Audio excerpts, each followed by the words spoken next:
Hey friend, welcome to Authentic Performance, the podcast. My name is Nat and I'm your host. At Authentic Performance, our mission is to provide education and advocacy for all athletes, developing awareness surrounding identity, purpose, and health, so athletes can live well beyond their sport. On this week's episode, I sat down with Bryana Williams, or Coach Bree, as many call her. I had the opportunity to connect with Coach Bree at a faith-based basketball camp called NBC Camps, where I was a camper for many years. Because of her care and commitment to her players, she continued to check in on me, and we've maintained a relationship even from afar. She's someone I can always count on for great advice and is such an incredible woman of faith. Coach Bree played college basketball and has many years of experience coaching the sport.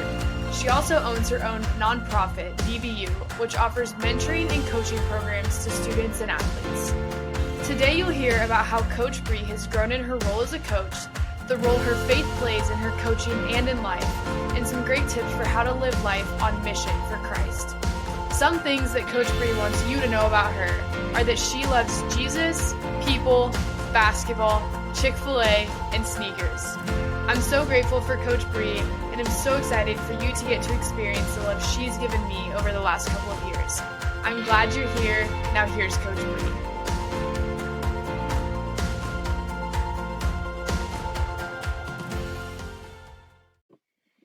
All right. Welcome, Coach Bree. So excited to have you. Thanks for being here and just sitting down and having this conversation. To start things off, I'm going to give you a chance to just tell everyone a little bit about yourself. Cool. Yeah. So I'm Bryana Williams. Everybody calls me Coach Bree.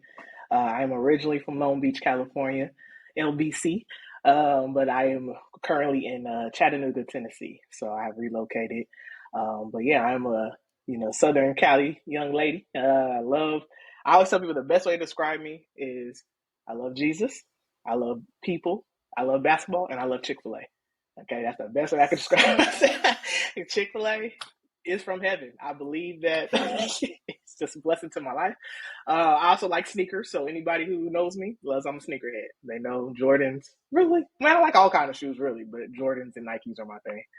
Um, let's see, grew up only child. My mom and my grandmother raised me, but I do now have a relationship with my dad, so that might be a part that I know I could probably share a little bit about that later on. But yeah, this got raised by two strong women of faith, and they really just taught me how to just like be myself, be my authentic self, and just really allow myself to just grow into my intimate relationship with God. So a lot of who I am and what I do, as far as working with athletes, working with people, students, is because of them and because of my relationship with God. So they really push me into walking in my purpose and walking in it early, not wait until I'm this age to walk it out, right? But yeah, that's really, I love to have a good time. I'm goofy at times, but I'm Yeah. a life coach as well, so I can definitely get serious. Yeah. But what else? I like to roller skate. I love to roller skate. A lot of people don't know that. Let's see, I love to dance. I love the beach. And let's see, man, I like a lot of stuff. I do spoken word as well, so I do poetry. But yeah, I love life, man. Like life's too serious, so I love to have a good time. Most likely you won't see me smiling. If I'm not smiling, that's a bad thing. Pray for me. If I'm not Watch out. smiling, something's wrong. Yeah, something's wrong. So help me, But no, other than that, that's a little bit about Yeah, thank you. myself. No, I'm going to give a Of little course. bit of background to how we know each other. Yes.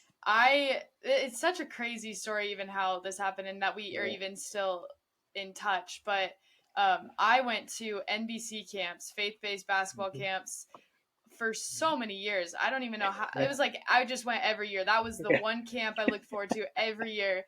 And you were there several years that I was there. Hmm. But I just remember one year just being like, dang, I just feel so like loved and seen, and like Coach Bree just met me. So I don't even like how I remember having like a deep conversation, and I was like, oh my gosh, like this is the first time we've even met, and she just gets me and just cares so much. So Yes. that really left an impact on me, and now we still get to catch up every once in a That's while, which it. is so good. Yes. I would love for you to share your coaching experience just in general. Yeah. Yeah. So I've been coaching for this is my going into my 16th year. Coaching. I started as a young coach. I'm only 35 right now, so praise God, I'm still young and vibrant. But start coaching as soon as I got out of college.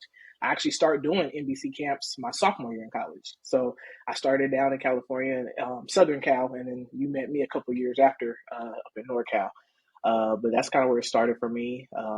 My college coach is actually, she did NBC camps, and she was like, Bree, I think you'll be great for it. Like, you love basketball, you love kids, you love Jesus, like totally do it. I was like, okay. Like, I had no idea what I was getting myself into.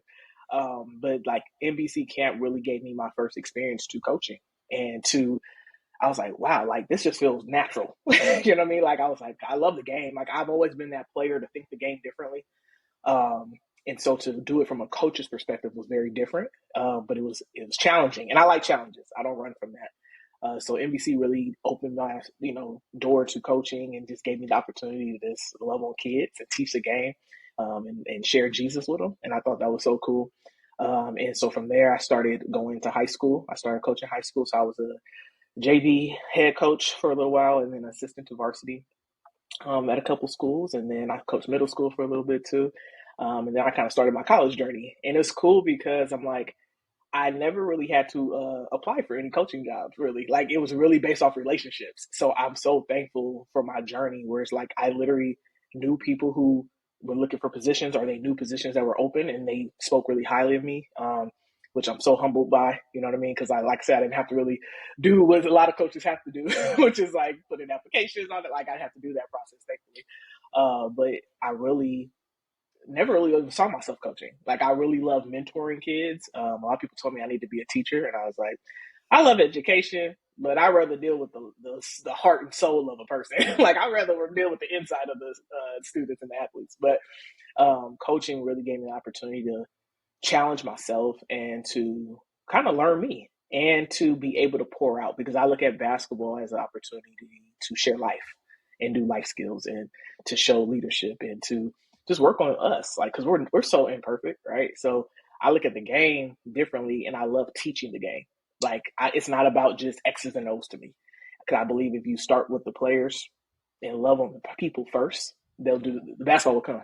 The game gets easier when you pour into your people. So yeah, my coaching journey has been fun. It's been some challenges, had some rocky roads at times, but and it's crazy because I don't know if you knew, like, every program I've been a part of has always either been a new program or like needed to be revamped. Like, I've never just walked into like a championship program. Like, it's just ready to go. Let's get some rings. No. Like, I'm like, hey, God, like, you just got the Nehemiah spirit all over me, huh? You just want me to build. You just want me to build the wall. I'm like, I don't understand. But I've seen that, like, and it's crazy because he's done that with me in business too. At church, like every ministry I've been a part of, it's been a growing ministry. We gotta get the numbers. We gotta, and I'm just like, but I've learned to just embrace it. I've learned to embrace it, do the hard work, because you appreciate it more. It's like, dang, like you sit back and it's like, ooh, I remember when, you know. So that's something I noticed about my journey too. It's just like, man, it's been like brick by brick for real. And so Yeah. it taught me how to be stronger in life, though. Like, it taught me how to just say, like, hey, sometimes you just got to go moment by moment. You know, a lot of people be like, just 5-year plan. I go day by day. let me stay right here in the moment. You know what I mean? Enjoy Yeah. it, and just So yeah, so my coaching journey has been really cool, really fun. Met a lot of amazing people, coached a lot of amazing kids. So I'm super thankful. Yeah, Yeah. I love that. I think what's so unique about the way that you coach, and we'll get into that a little bit later, but is just that you let your faith drive everything. And so, Yeah. even just sitting here, like, talking, like, you can see the joy on your face. Like, it doesn't matter what's going on in your life, like, that just rubs off on kids, and rubbed off on me when you were coaching me. And so Yeah. I think it's just cool the way you approach coaching, and the way that, like, you just let God lead the way. And like you said, with all of the rebuilding or all of that stuff, like, Man. you embrace it because like, God's got you where you're supposed to be. And Yeah. a lot of people would run from that. And so I Yeah. think that's super cool that you Yeah. just step into that as a coach. I want to give you a Appreciate that. chance to talk about your nonprofit, Be Better You. Yeah. What is it, and what made you start BBU? Yeah, so BBU is my mentorship program. So we work with, like I said, students and athletes. People who know me, that's where I really grow in. I love kids. I love young people. I love young adults. Learn to love parents more, learn to love the adults.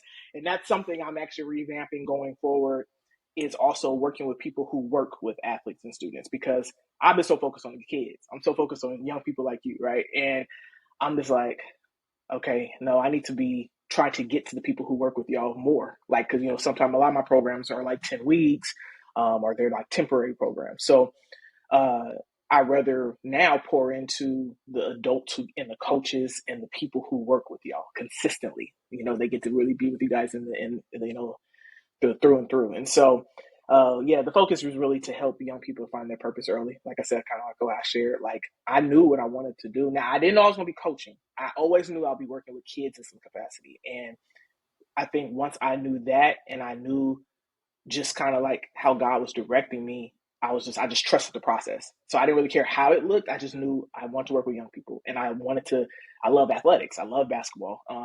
So BBU is kind of formed. It was crazy how God really gave it to me. It really broke down into programs of really who I am, and kind of like how he's pruned me, and kind of how what he's done in my life. And he kind of created those programs through my personality, through the things I enjoy. Talking to other kids, like, what do you like to do? Like, what would be your dream job? Or, so we really just tried to hone in on the mentorship and getting them the tools and the resources to step into their purpose early, and to really find out who they are. I really believe when you know your DNA and you know your identity, not what you do. Like, yes, I coach basketball. That's not who I am. That's not Coach Bree. Like, yes, that's my occupation. I do that. But who I am is I'm a child of God, right? Who I am is a daughter, right? So it's like, who are you? What is the things that make you go? What are the things that you're passionate about? So those are the things we try to instill into our young people, because I believe if they can grasp that early, those decisions, those choices become a little more concrete. Those things become a little more focused. Like, man, is it really worth going to that party? Is it really worth? It takes you a second to think, right? It's like, is it worth it, or should I stay home and get my homework done so I can be ready for my test next week? Things like that. So we try to give young people a chance to slow down, really think about the bigger picture. Not saying parties and things are wrong. Don't get me wrong. I would say, like, I ain't saying that, but I'm saying we have to sometimes make the sacrifices. Sometimes we have to sacrifice certain things, certain opportunities, because we have a bigger picture. We have a bigger goal. To stay on track, to stay focused on our goal and our purpose, you got to make bigger decisions. I didn't always have a lot of friends. I didn't go out a lot, because I knew what I wanted to do. I knew what it would take for me to get to the places I wanted to go. So yeah, that's what kind of the focus of BBU, and those programs include like tutoring. Like I said, we have the mentorship, so we have small groups, one-on-one. We're in schools, juvenile hall facilities. So we do a lot of, like I said, development. Everything's personal, professional development. Um, we do sports training as well. Those who need like community service, we love serving the community. That's like my heart. Like, people always ask me all the time, like, Bree, if you could have it your way, like Burger King, if you could have it your way, what would you do? I would be a missionary, full time. But I look at coaching and what I do through BBU as mission work. Absolutely. People think you got to be overseas and I love it. Don't get me wrong. Like, if I could live in Thailand, those kids in Thailand, when I went on my mission trip, they changed my life. You remember that story I told you? Oh yeah. And that Thailand trip changed my heart. But it changed my heart for anytime I encounter anyone around me, it's my mission. Because my mission is to be a light. My mission is to share the Christ. My mission is to walk life with people. So I use what I'm called to do to be the missionary that I always wanted to be. You know what I mean? Like, I don't have to be overseas to do that. I can do that with my neighbors. I can do that with coworkers. I can do that with my students. So yeah, that's BBU, man. We serve. We serve. My heart is to serve. To not make more Coach Breeze, but I call all of my students and my athletes life changers, because my ultimate goal is to help them find out who they're supposed to be, so that they can now go and duplicate the same things to other people. Because my thing is that people say world changer, world changer. I believe life changers help change the world. People make up the world. So the only way for the world to become better is for us to be better. right? So that's really the ultimate mission and goal for Yeah, I EBU. love that. Yeah, I love that you yeah, start so early on the purpose and identity stuff, cuz like yeah. that was a big struggle for me even after getting injured and realizing that I wasn't playing a Mhm, sport anymore. And I think so many kids, they start off thinking like, this is who I am, I'm an athlete, and yeah, it, carries with you until you're done, and then it's like, shoot, yeah. identity crisis, I have no idea who I am. And Yeah, what I am I was doing like, now? what do I do now? Like, someone needs to tell me, the next thing. Right, right. But like, if it's rooted in like knowing that you're a child of God first, and that all of the temporary things, or what you do is not who you are, and that's the one thing that will never change, that can make that whole, like, your whole experience as an athlete, Mhm, it makes that, an avenue of just transitioning into life and using all of those skills and everything that you've built. So I right. think it's great that you start so young, because kids, those habits start so early. And even like the decisions you're talking about, like, they may be young now, but if you can build on a good foundation, then that'll take them so much farther in the Yeah. future. I think that's And it's awesome. so the world is so influential, like social media, like you have to know who you are or you'll get distracted. Oh yeah. You have to know who you are or you'll compare yourself. And that's why I tell all my life changers, I'm like, you got to become like a track runner. What do track runners do? They stay here. They stay in their lane. Yep. Because the moment you start looking to the side or looking behind you, you distract. You're gonna trip. You're gonna slow down, right? And sometimes you just gotta be tunnel vision. You gotta be tunnel Yeah. vision. And it's not saying forget about people. It's not that, because Jesus walked life with people but still did the mission. Yeah. He did life with the disciples. He stopped. He stopped in the middle of his busyness. He stopped in the moments of his life, but he was still focused on the mission. So we can still love, serve, do life, commit, do have community. But what's the goal? What's the purpose? What am I called to do? And I think that's the hardest thing for young people. That it's hard for them to find who they are and what they're supposed to do. If you don't have direction, it's easy to get caught up. Yeah. Easy, because it's like, dang, like, well, that sounds intriguing. So then now you're taking a major you didn't even want to take. You ain't even. I talk to so many students who have majors, they're not even using them because that's not really what they wanted to do. They just know they had to choose something. I can't be undecided forever, Yeah. right? So it's like, okay, I'll just do this. So they have the papers, have all this loans, all this debt, right, and not even using it. Like, I knew what I wanted to do. I knew at some point I wanted to own businesses. I come from a family of entrepreneurs, but I knew I wanted to serve kids. So I was like, okay, went to school, business administration. Then I minored in sociology. With sociology, people. I want to know how to handle people. So it's like I knew what I wanted to do. Didn't know the direction, but I was like, okay, let me keep making steps. Yep. Let me keep making the right decisions to hopefully set me up for the future. And it's like I use my degree every day, thankfully. Yeah. But Yeah. it's like I know so many people who don't, and I'm like, dang, that's so much wasted money. Oh, my Oh heart yeah. breaks. I know, Like, full oh time man. full time college student right here. I tell you Oh, I what, you know. better know what you want to do, because it's a lot of money, No it's a lot doubt. of time. Use it for what you're doing. Yes, Um, ma'am. Yes, I ma'am. I want to transition a little into like you Yeah. individually. What was it like? Because you played college basketball. What was Yes. it like transitioning from being an athlete to then being a Mhm. coach, especially for like that same sport that you played? What was Yeah. the difference? I think because was such a young coach, I was a very high energy college player. So when I block your shot, I'm excited. I'm like, let's go. I'm that person. But it's because I believe in energy. I believe energy shifts the atmosphere. So that's why I try to be very positive, very energetic. So those are concepts that I wanted to be the player that I was as far as mentally, my mindset.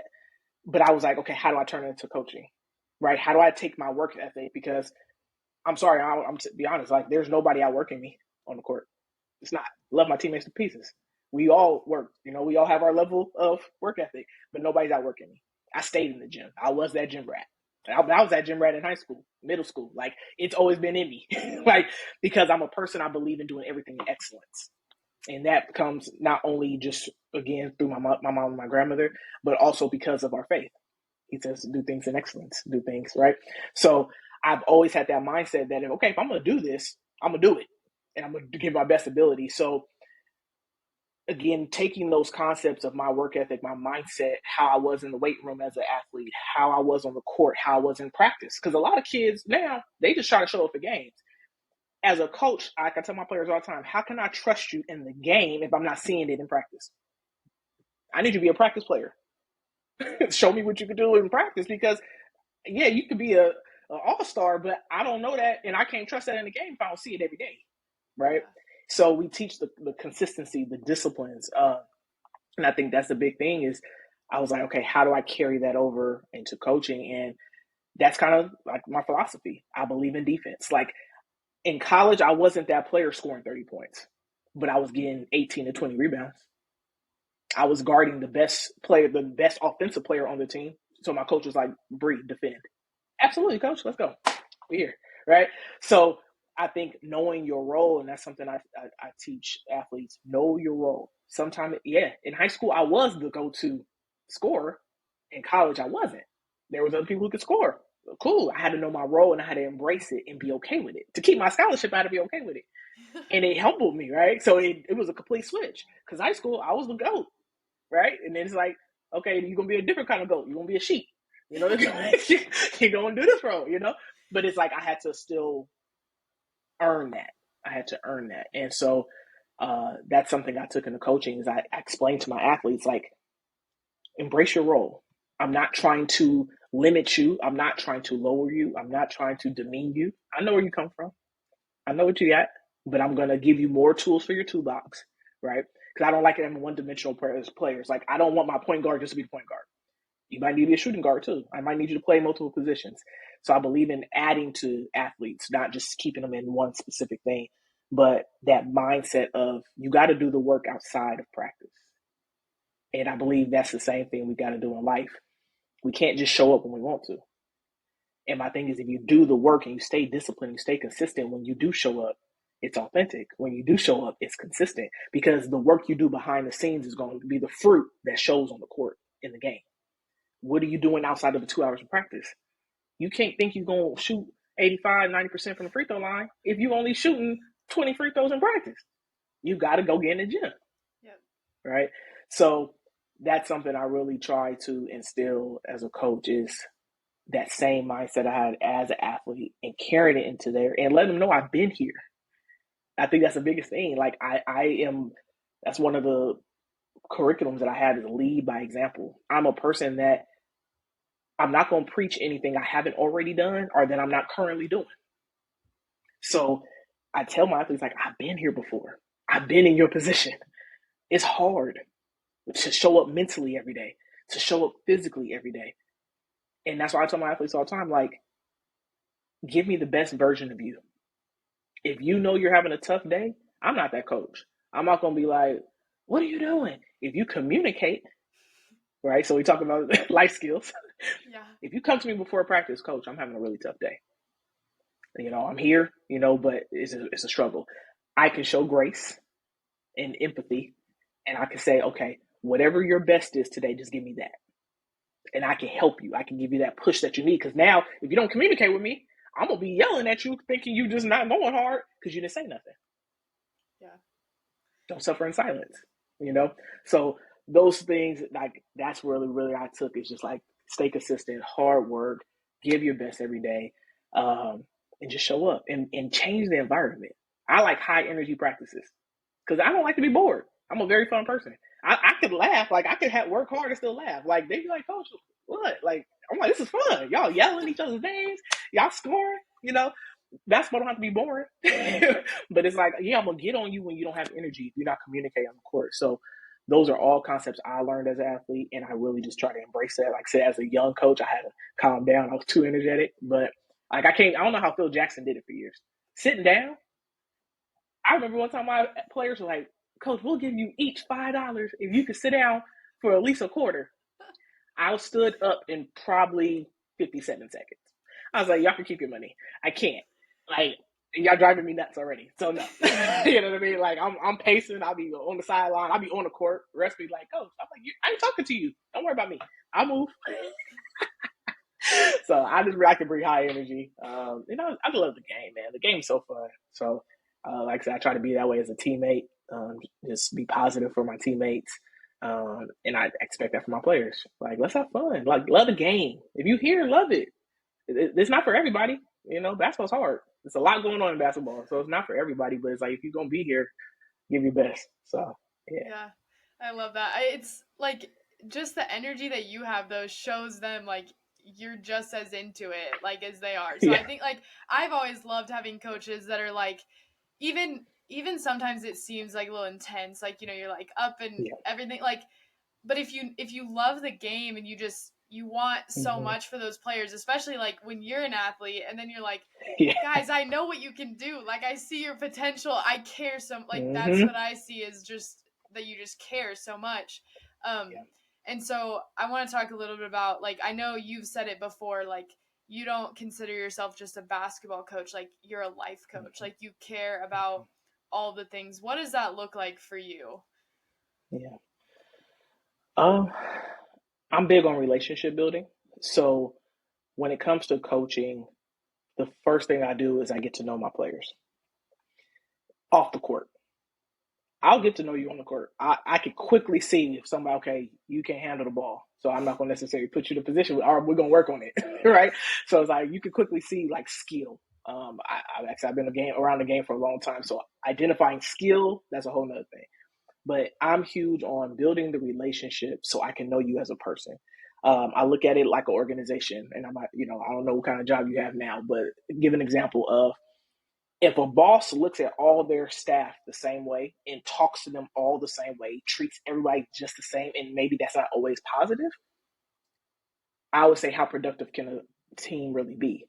I believe that it's important for me to know every single player, know what works for them. I may not be able to raise my voice to a player if she start crying. So I may have to come right here like, hey, like Nat, you're okay. You're okay. You're doing good. You're good. Like, let's refocus, right? Like it's just a way you approach it versus where there's somebody I can get up on like, look, I need you to do better. Step up. Stop playing around. Like, let's go. So it's like tone, delivery, right? I'm big on that. But again, I believe you have to know your personnel to do that. And I've always been big on if my players can trust me and I'm consistent in who I am as a coach and as a person, they'll go through brick walls for me. So that's where I've been able to build those programs that like I said, like from the bottom up because I invested in them first. Who are you? Okay, how can I coach you better? I always ask them, what can I do? How do I help you get better? Some of my players are like, Coach, I need you to cuss me out. I like when you yell and cuss. I don't even yell and cuss naturally. Yeah, I'll raise my voice sometimes, but I'm not a cusser. I don't throw chairs. I don't throw clipboards. Like that's not my style. And I get it. That works for some players and that works for some coaches. They get the point across. I don't know. That's not me. I like peace. I like I say, I'm high energy. And I just believe I don't need to yell and scream at you to get the best of you. I believe that could be, hey, let's talk. Even like for example, like when I talk about the life coach piece, I don't pull my kids out as soon as they make a mistake. I coach them while they're in it. So, okay, you turn the ball over 2 times. When there's a free throw happening, I'll pull that player to the side. Okay, so that's 2 turnovers, right? Okay, let's make the adjustment. Let's pivot. How do we get better right now? So now you keep doing it, you might get pulled. But I'm giving you a chance now. Like, what do we got to do? Improve. Maybe you got to make a pass to make a pass. Stop throwing it over your head when the person's hands are right here. Here. So make the adjustment. So teaching, I believe, is what I do as a coach and as a life coach. I teach because my thing is I can't get mad at something that you can't do or don't know how to do. So I teach so that now both of the expectation for both of us is, okay, coach is going to teach me the right way. This is what's expected of me. Now, how do we hit that goal? And I do that the same thing in life. We're going to make mistakes. Nat, you're going to make mistakes every single day. I make mistakes every single day. It's natural. We are human beings. We're going to do some dumb stuff sometimes. It's like, why would I do that? Right? But it's like, how do we adjust? When life wants to sucker punch us, like when we had a conversation about you being injured, I'm sure your life was like, what just happened? You could have folded. You could have folded. You could have been like, yep, this is it. Basketball's over. Life is over. You could have folded, but you made an adjustment. You're like, okay, This chapter of my life may be closed. Now, what does it look like? How do I overcome this? How do I take what just happened to me? How do I learn from it, grow from it? And that's something I teach all my athletes. Adversity. Adversity is going to hit you in the chin. In life, it is. It's just going to happen. You're going to go through a breakup. Your parents may go through something. You're going to go through some financial stuff. You may get injured. What do you do? And I think that's where the life skill and the mindset has to shift. The perspective has to shift. It's not, it's happening to me. It's happening for me. What do I learn from this? How do I grow? When I tore my ACL, my ACL got torn in November. My grandmother died in January. I felt like my life crumbled. I love my grandma to pieces. And it's like, now I can't play basketball for a year. My grandma just died. And then, like, you know the story. And 3 months after that, my mom had stage 4 cancer. What is a 20-year-old supposed to do? I was like, God, I don't understand. I had my moment. I cried. I probably got into a little depression, right? But I said, I can't stay here. How do I make this thing work for me? So those are those moments where we take those challenges in life when the game's not going our way, right? We're down by 15. Okay, y'all, let's regroup. What do we do? What do we do together? What can you control? And that's something I always teach. What can we control? We got to show up. If we're not our best versions of ourselves, it's going to be hard for you to show up for the team because you're not bringing your gift. You're not bringing your ability, the best of it anyway. So my thing is, you know how to do that. Like when we missing layups, everybody on the team knows how to make a layup. Can we make a layup today? I don't understand. We do this every day. You know how to make a layup. You're just overthinking. Relax, right? So it's just those moments, and that's what I really teach in life coaching is learn the perspective change and to make adjustments. Like you're going to always hear me say, let's pivot. Let's make an adjustment. Because what do you do in basketball, right? When you pivot, you make a change. When you pivot, other options come. So I use the word pivot a lot because it's just like in basketball, when you pivot, you have other options. You don't have to stay stuck. Because I hate this, Matt. And I don't use the word hate a lot, but I hate when players get right here and they hold the ball on their heels. Why do you do that? Go forward. Give an elbow. You know what I mean? Why are you back here? And somebody save me. But we do that in life. We get our back against the wall. Save me. Save somebody. Help me. Why? Just step forward. Step forward. Change direction.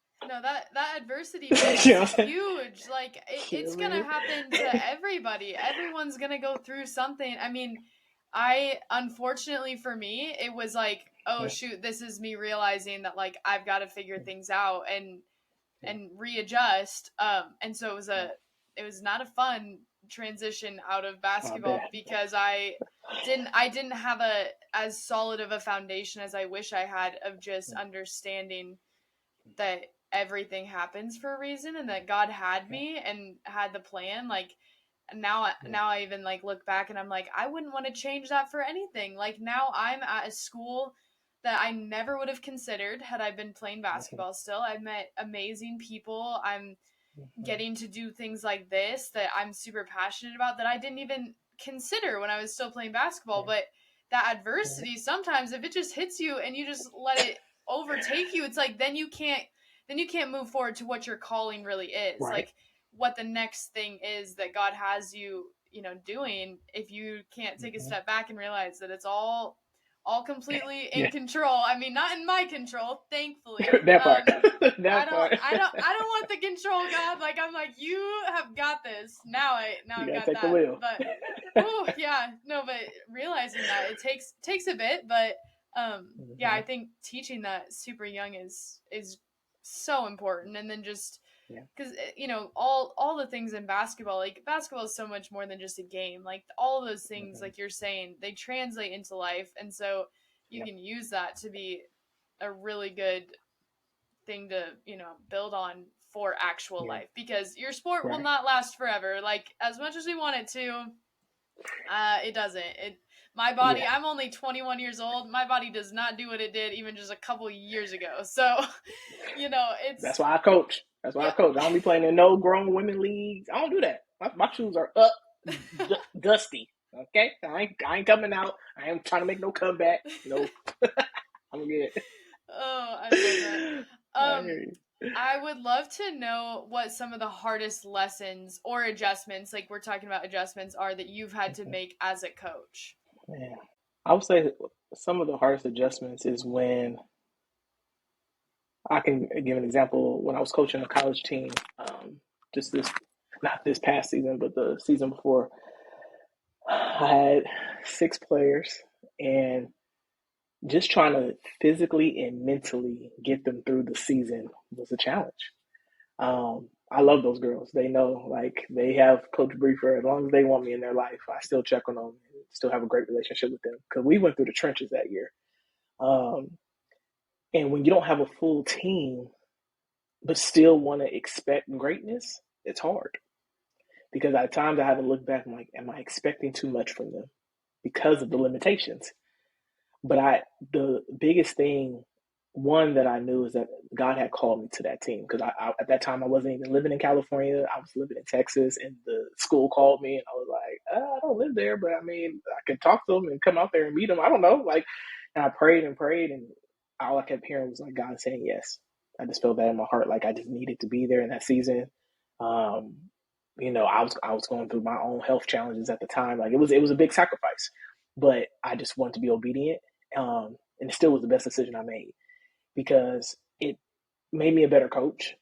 I told them sometimes, like, I come to practice, I'm like, I need y'all more than y'all need me today because it was just tough on me physically. I was getting drained, like, just as much as they was physically getting tired, I was tired. Like, it was just like, I think it allowed us to really come closer and to face those things together. Because I think a lot of times, yes, people look at the concept of team, but people don't realize how much a coach has to go through, but also how much the players have to go through. And when you have to, I felt like we were pretty even in that season. And just trying to, like I said, show up for them while trying to show up for myself.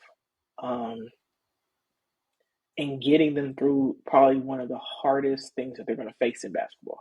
When you're looking at the bench and it's like, I don't have a sub. I have 3 fouls and it's the first quarter.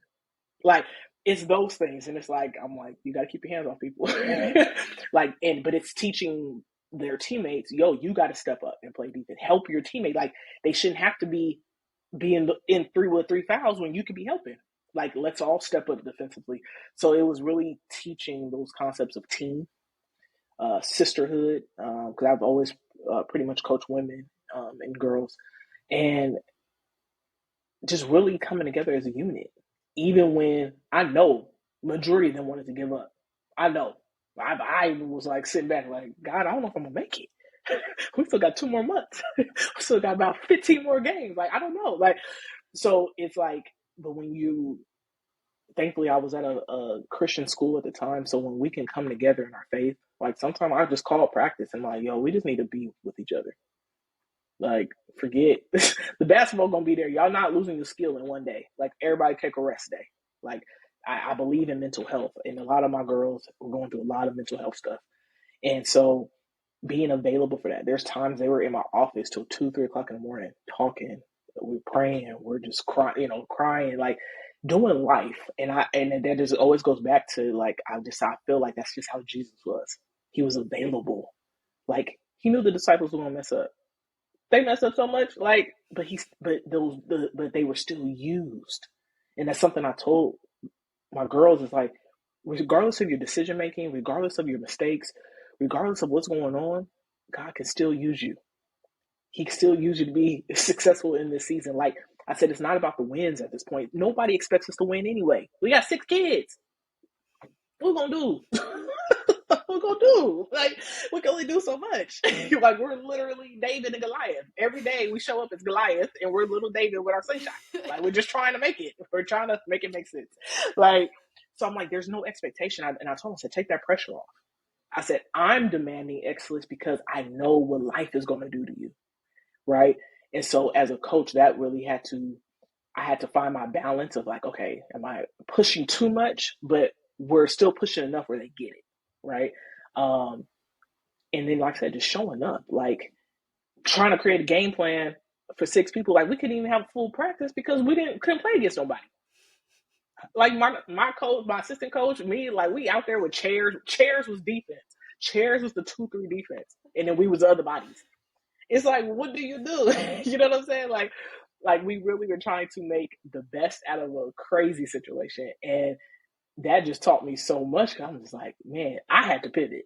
Like it totally threw my coaching like ways out the way for a minute. I had to like revamp, create like a new plan because I was like, I ain't never been in a situation like that. Like where it's just like we got a full season ahead of us, and this is the team. There was no more people coming, going. Like this is it, and trying to keep them healthy.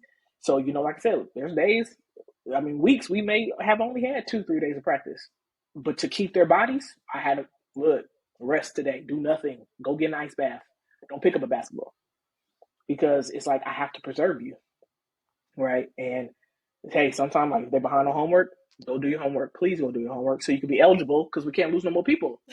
You know what I mean? Like, so it really allowed me to kind of like try to look at the light at the end of the tunnel. But like we all can say, like we all sat back and said, like, how did we get through that? And it was rewarding, but it was hard. That was probably one of the hardest things. But they were warriors.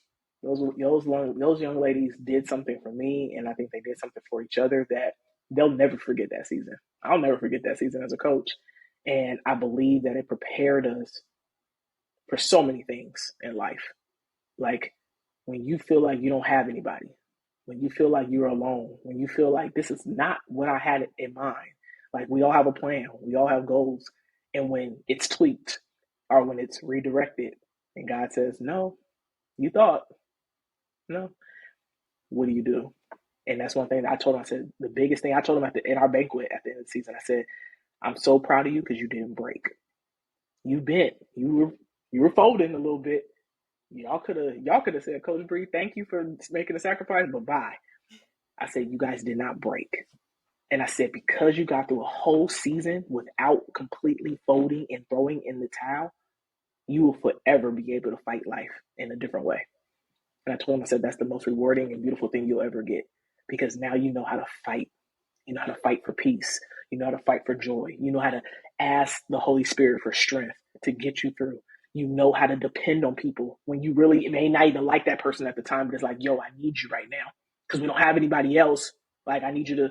So it brought so many concepts, and I was like, to me, that's team, that's unity, that's togetherness, which I believe is a culture that should be for any program. So yeah, that was probably my Yeah, crazy. no, it's Yeah. so funny because I had five players my freshman year of college, and I remember just being like, this is the most like bonded I've ever felt to teammates ever.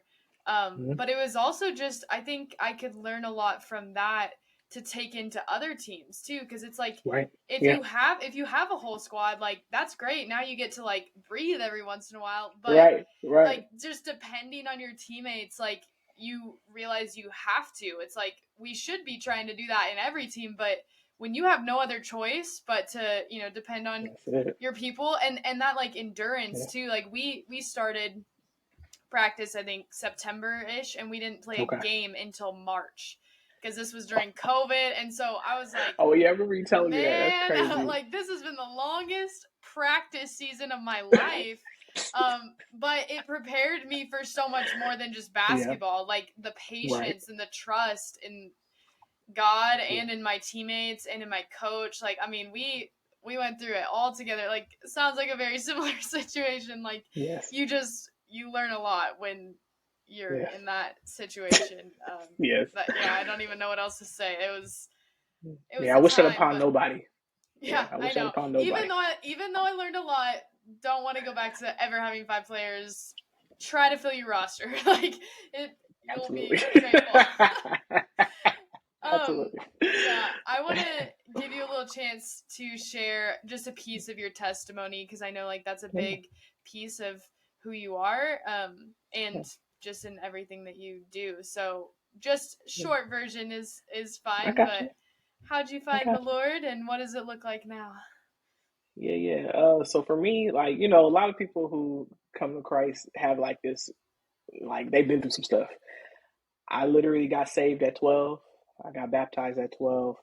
Um, at 15, I rededicated my life. Like I just felt like there was something more of like I just wanted more.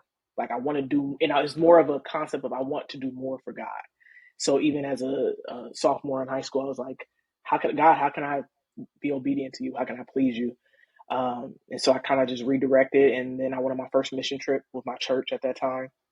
Changed my life, like literally changed my life as a teenager. And I'm like, wow, like I have no room to complain. There's people who live in worse conditions than I do and don't complain at all and have literally, I know it has to be the joy of the Lord because they're smiling and serving us who have the funds, the housing, established life, and they're giving us their last and thankful to do it because they want to be hospitable, right? And I came back from that trip and I was just like, yeah, I'm not doing enough.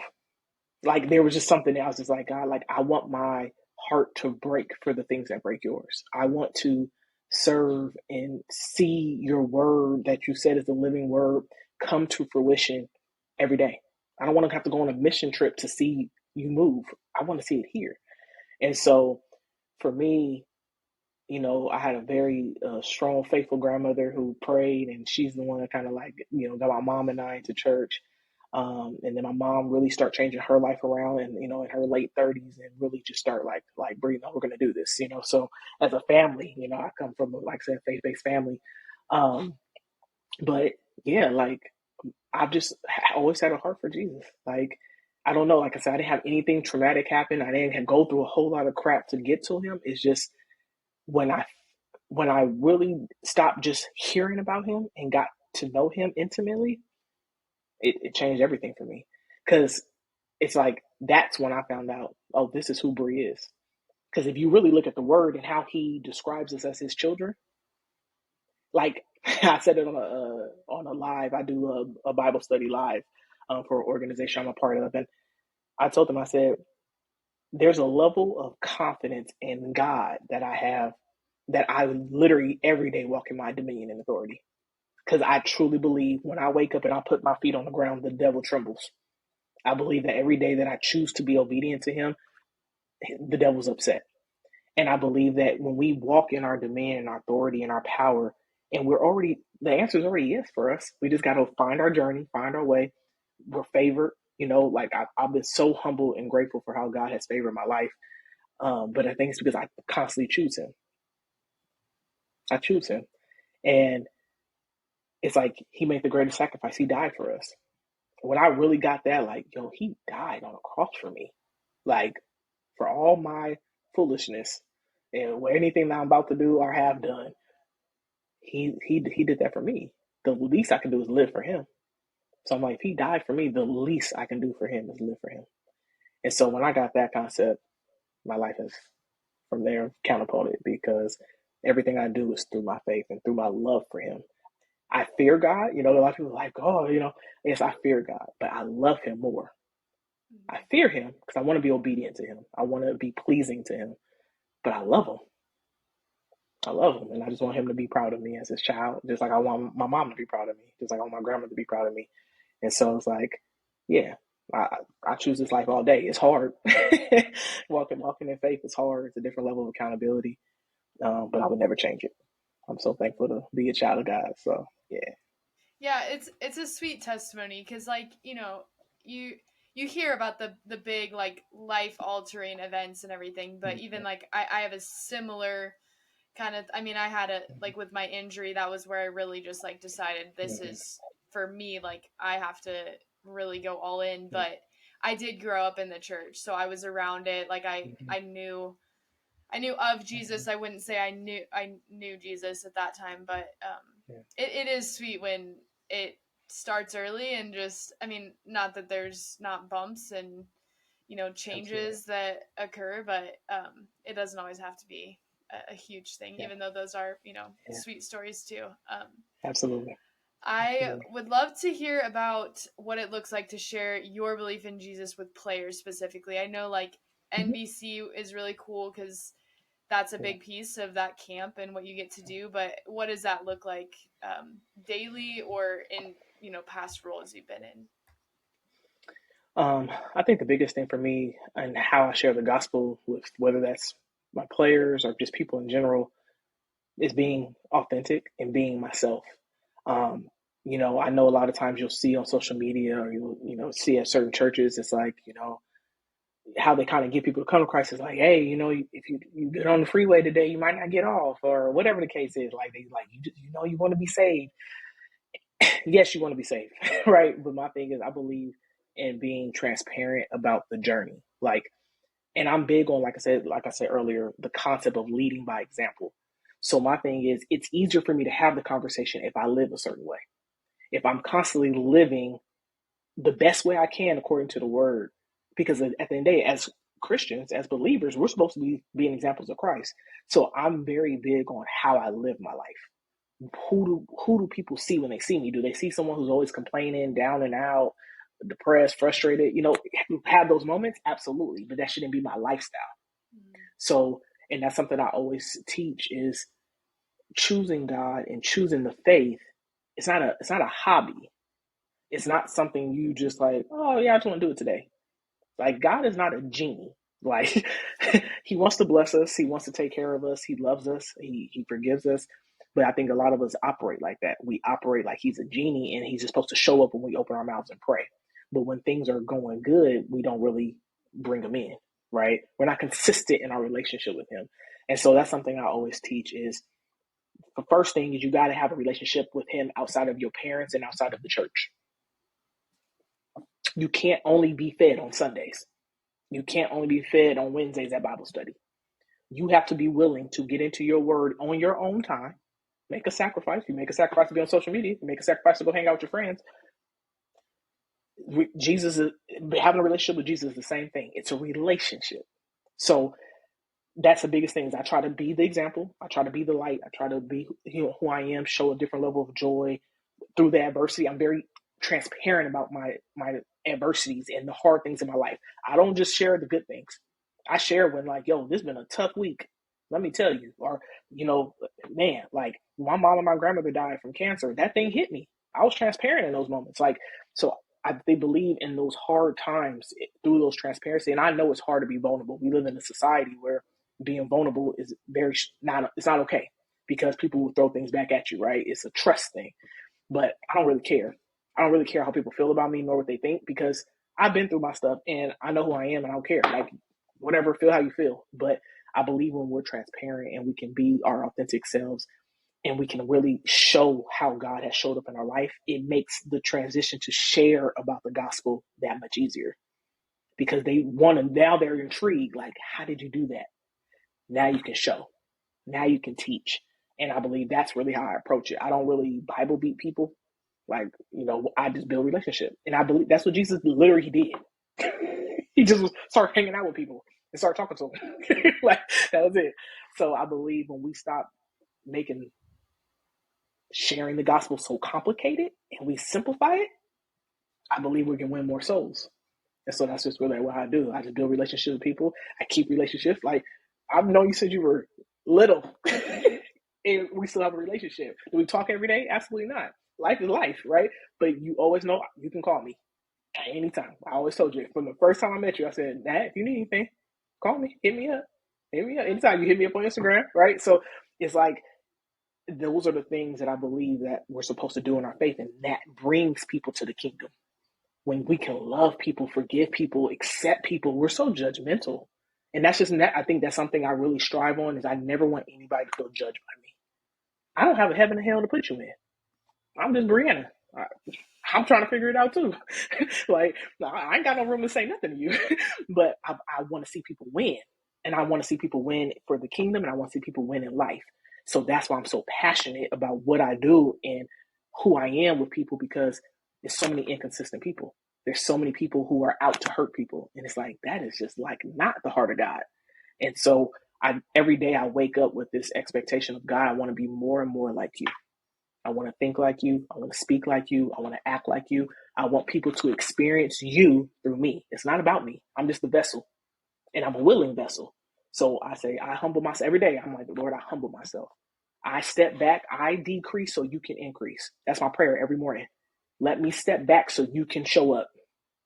And so I believe when we can be humble like that and be willing to grow and learn, and share our heartbreaks and share our pain, share our wins, people love that. And they'll be like, okay, how did you do it? Jesus, let me share about it. You know what I mean? Exactly. So Yeah. I yeah, love yeah, I yeah, love the approach cuz like, I think a lot of people think like, "Oh my gosh, I have no idea how to share the gospel." Like that's yeah, daunting and it is sometimes and sometimes yeah, you will have to learn how to step out in, courage and be bold with your faith and everything, but a lot of times it just looks like loving on the person that no one else is loving on or being exactly. there for someone when they need it. Like and that's the thing Yeah, about, when you see a believer that's doing those things, like people notice. People are like something's different about that yeah. person and then you get the opportunity to share like it's not me, like I would love to, tell you more I about would what love to take the credit, yeah, I would love to, but I can't. But I share. can't. Yeah, no, it's a sweet thing that we get to do, and I think that's something I've learned too. Like, obviously, being a coach, like you're not a pastor per se, but you get to use that to share Jesus with people. Like it's, and I think whatever your calling is, whatever occupation you're in, like there is a place for you to love on others and forgive others Yes. and be a great example of Yeah. Jesus. So it doesn't matter what your job title is, you can Yeah. do it with whatever you're called to do. With your occupation. Absolutely. I do want to know. I know you give a lot of love and you care about people so much. How do you refill your cup when you're constantly pouring Mm. into others? What does that look like? It's hard. It's hard for me. That's still a challenge for me because I don't really think about myself. I always am. I wake up thinking about other people. Okay, let me check on this person today. I forget to pray about for myself sometimes too. Like, kind of feel like God's got me. Like, I don't be feel like I need to say anything, but I'll be like, hold on, Bree, relax. Like, you can lift yourself up. But I know for me is I love to read. I'm a reader, so I will read anything from leadership books to business books to spiritual books, like anything that's in the field that I'm in and that the role that I'm in, anything that can help me grow. Um, so I love to read. I love podcasts. I'm a big podcaster, so that's why I was like excited to do this. This is cool, because I get to hear people all the time. So yeah, I love podcasts. I love music, and so music, if you think about it, like music's so emotional, right? So it's like if you hear a sad song, you kind of be like, oh man. Like I realize, like I like country music, but it be sad. I'm like, they be a lot of country music. They be breaking up a lot. They be they heart be broken. I'm like, can I get some peppy country music? But like, I listen to like a lot of worship music, especially like, you know, just to kind of keep my spirits up, and be ready for the day. I do my devotions every morning. So before I even start my day, like before I start talking to people, getting on emails, I start my day with God. So I'm in my word, I'm journaling. I love to journal. So that allows me to pour out. I'm an advocate for therapy. I'm in therapy, so I talk to my therapist. I'm not ashamed. I said we get it all out. It's like I'm big on my mental health, and I want to make sure I stay okay. Like I'm still grieving. I'm still grieving my mom, my grandmother. So yeah, we talk about it.